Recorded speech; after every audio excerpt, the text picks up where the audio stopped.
సాధిస్తున్నటువంటి విశ్వాసం. 10 నుంచి 12 స్థానాలు ఖచ్చితంగా గెలుచుకుంటున్నటువంటి ఒక నమ్మకం.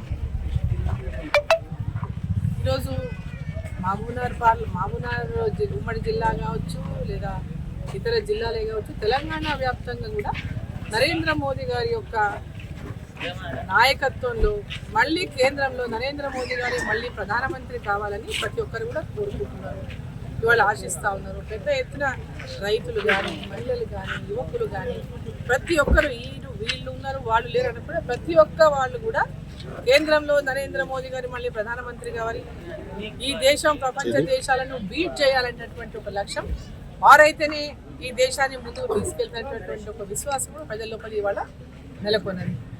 అసెంబ్లీ ఎన్నికల సందర్భంగా కూడా ప్రతి చోట కూడా ఎక్కడైనా కూడా పెద్ద ఓటు మోదీ గారికి, పెద్ద ఓటు భారతీయ జనతా పార్టీకి, పెద్ద ఓటు మీకే ఇస్తామనేటువంటిది ఎక్కడికి వెళ్ళినా ప్రజలు ఆ రోజు చెప్పడం జరిగింది. కాబట్టి తప్పకుండా భారతీయ జనతా పార్టీ తెలంగాణలో అత్యధిక స్థానాలను సాధిస్తున్నటువంటి విశ్వాసం.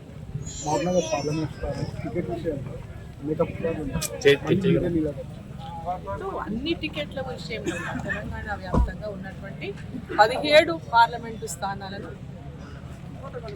కేంద్రంలో ఎలక్షన్ కమిటీ కూర్చుంటుంది భారతీయ జనతా పార్టీలో. ఆ ఎలక్షన్ కమిటీలో ఎవరు ఎక్కడి నుంచి పోటీ చేయాలి, ఎవరు ఉండాలనేది ఆ నిర్ణయం కమిటీ నిర్ణయం చేస్తారు.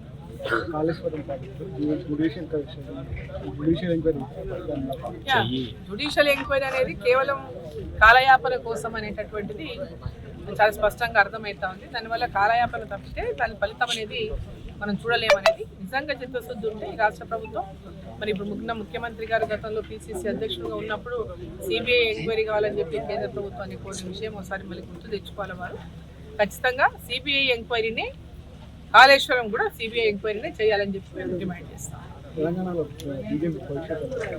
బ్రహ్మాండంగా ఉంది తెలంగాణలో బీజేపీ భవిష్యత్తు.